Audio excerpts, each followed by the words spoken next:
बहुत हुआ सम्मान बेटा, बहुत हुआ सम्मान, बहुत हुआ सम्मान। नमस्कार भाई साहब। अपने मोदी जी को एक सलाह देना चाहता हूँ। हाँ? अरे आपको क्या तकलीफ है भाई साहब? अरे हम अंधभक्त हैं, अपने मोदी जी को सलाह नहीं दे सकते? हाँ? अरे आप रोकने वाले होते कौन हो?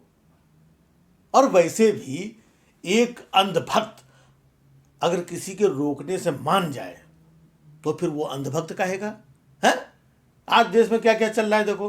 कौन गांधी जी को गाली दे रहा है और कौन कहाँ कहाँ क्या क्या कर रहा है, और कौन ऊट पटांग और कौन साधु और संत, और ये महिलाएं और पुरुष, और ये मुसलमान और ये ईसाई और क्रिश्चियन, और ये सेंटा क्लॉज, इसका पुतला उसका पुतला। है? कोई मान रहा है क्या? हाँ, मोदी जी की बात भी नहीं मानते हैं भैया, वो अंधभक्त होते हैं, तो हम कैसे मान जाएंगे?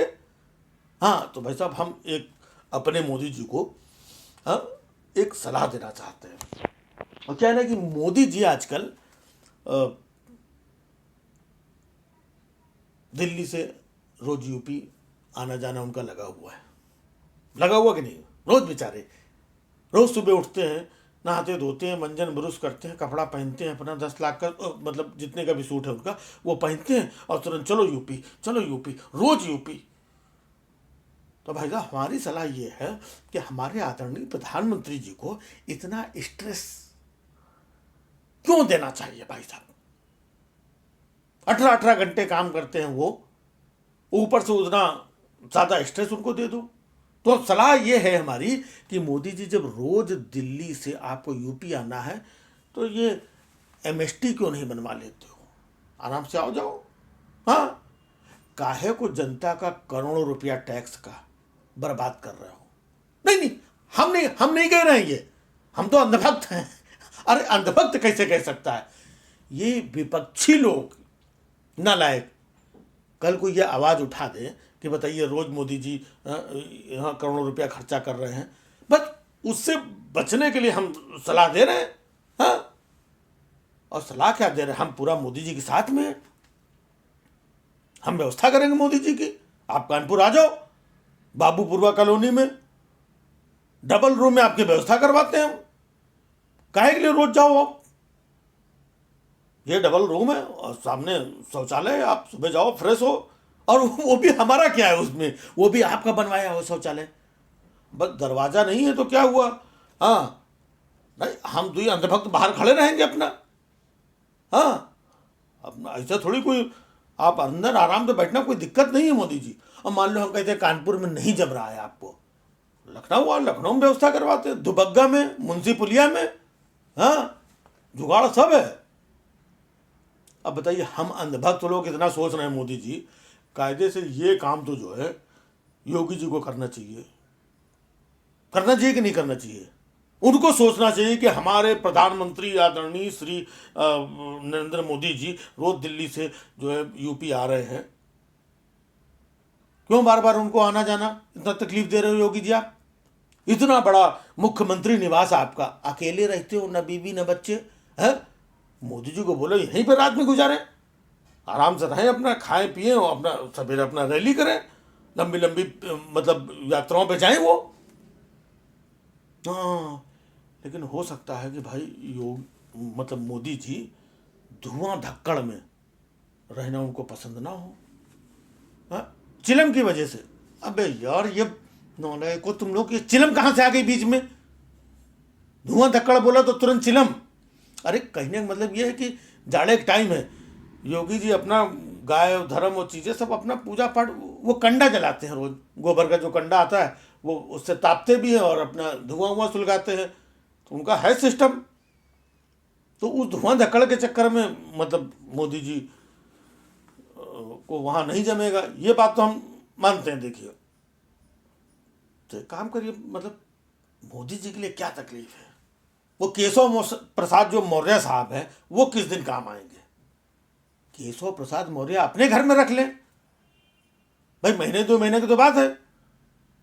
हाँ नहीं, लेकिन केशव प्रसाद मौर्य जी भी अपने घर में नहीं रख सकते हैं, उनके साथ तो सबसे बड़ी समस्या है। हाँ, वो खुद ही 5 साल से स्टूल में बैठ रहे हैं, और जब खुद आदमी स्टूल में बैठ रहा हो तो मोदी जी को कहाँ बैठा लेगा। हाँ हाँ हाँ, नहीं नहीं नहीं नहीं नहीं, सॉरी, हाँ मतलब मौर्य जी की मजबूरी समझ रहे हैं। फिर यार मतलब मोदी जी को हम टिकाएं कहाँ, समझ में नहीं आ रहा है। हाँ, एक बहुत बड़ा कमाल का आइडिया आया है भाई साहब, एक बहुत बड़ा किला। भाई मोदी जी बड़े हैं तो कहीं किसी बड़े किले विले में रुके क्या। शिवाजी का किला, अरे यार शिवाजी का किला यूपी में कहाँ से आ गया। हम शिवाजी के किले की बात नहीं कर रहे हैं, बुआ जी के किले की बात कर रहे हैं। बुआ जी का किला कितना बड़ा है, कभी बुआ जी का निवास स्थान देखो भाई साहब, ये इतना बड़ा ऐसा फैला हुआ है, पत्थरों का आलीशान बना हुआ। हाँ, तो मोदी जी का क्या है, मतलब बुआ जी के यहाँ आकर के मतलब रुक सकते हैं, ठहर सकते हैं। हाँ नहीं, लेकिन बुआ जी तो अपना बसपा, हाथी और ये कमल, ये सब अलग अलग नहीं। पर खैर बुआ जी का क्या है, हम लोग भी बचपन में जाते थे तो बुआ जी के घर में रुकते थे। तो नहीं, बुआ जी की समस्या बड़ी है यार, बुआ जी को तकलीफ हो जाएगी। हाँ, क्योंकि बुआ जी को फिर 10 पन्ने रोज पढ़ने पड़ेंगे। हाँ, क्योंकि सुबह जब चाय पूछना होगा कि मोदी जी आप चाय पियेंगे और ये वो, तब फिर बहन जी को 4 पन्ना, आदरणीय माननीय प्रधानमंत्री श्री नरेंद्र मोदी जी, तू नहीं सॉरी, आप चाय में कितना शक्कर लेंगे, क्या आप आदरणीय माननीय जी नरेंद्र मोदी जी, आप क्या चाय के साथ दालमोट भी लेंगे, बिस्किट भी लेंगे। समझ रहे भाई साहब, सिर्फ नाश्ते में 4 पन्ने पढ़ने पड़ेंगे उनको, और फिर लंच है और फिर डिनर है। रात होते होते खातिरदारी में बहन जी के 20 पन्ने खर्च हो जाएंगे। नहीं, खैर वहाँ भी नहीं रह सकते हैं। जब मोदी जी को टिकाएं कहाँ, हमको समझ में नहीं आ रहा है। हाँ, अब बताओ, रोज रोज आते जाते हैं, अच्छा नहीं लगता है ना। अब वैसे भी मोदी जी सारे दिन मेहनत करते हैं यूपी में, और जाते किस लिए हैं दिल्ली, है सिर्फ वही 2 टाइम का 2 मशरूम खाने के लिए जाते हैं भाई साहब। 2 मशरूम खाते हैं वो, उसके चक्कर में दिल्ली आना जाना 20-30 करोड़ रुपए का खर्चा। मतलब समझो एक मशरूम 10-15 करोड़ रुपए का पड़ता है, जनता का पैसा जा रहा। नहीं, हम नहीं कह रहे, विपक्षी लोग ना कहें, हमें क्या है। मोदी जी 50 करोड़ का एक मशरूम खाएं भाई साहब, हैं। जब मोदी जी ने वो 12 करोड़ की मर्सिडीज में घूम सकता है जो आदमी, तो उसके लिए कितने का भी मशरूम खाए यार, प्रधानमंत्री वो हमारे, हैं। लेकिन हम वही सोच रहे हैं कि मतलब मोदी जी को टिकाए कहाँ। वैसे मोदी जी कहीं टिकते ही नहीं है। देखा भाई साहब आपने, बचपन से आज तक कहीं टिके नहीं वो। बचपन में छोटे थे, घर चले गए, स्टेशन में जाके चाय बेचते थे, फिर वहाँ टिके नहीं। फिर वहाँ से बताते हैं कि कहीं पहाड़ों वहाड़ों में चले गए थे, फिर वहाँ टिके नहीं। फिर कहने लगे हम 35 साल तक भीख मांगते रहे, फिर वहाँ नहीं टिके। फिर वो RSS और ये सब दरी कुर्सी बिछाते थे, फिर वहाँ नहीं टिके। फिर राजनीति में आ गए, फिर मुख्यमंत्री बन गए, फिर भाई साहब गुजरात में नहीं टिके, है ना।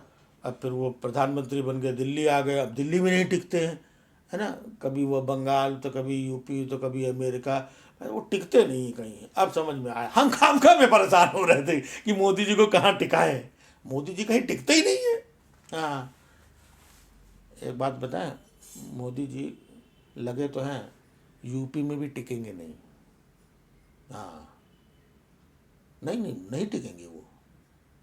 टेंशन खाली योगी जी का है कि मतलब योगी जी कैसे भी मतलब टिक जाएं, क्योंकि योगी जी टिकेंगे तो मोदी जी मतलब बड़ा लंबा हिसाब किताब है, दिमाग खराब हो जाता है। और फिर एक अंधभक्त है, अंधभक्त के पास कितना दिमाग होता है जो इतना भर का सोचे यार, समझे। आप फालतू बात नहीं करना, अभी 300 के पार है एकदम। क्या तुम लोगों से बात करना बेकार है भैया, तुम लोगों को बहुत हुआ सम्मान है। बहुत हुआ सम्मान बेटा, बहुत हुआ सम्मान, बहुत हुआ सम्मान।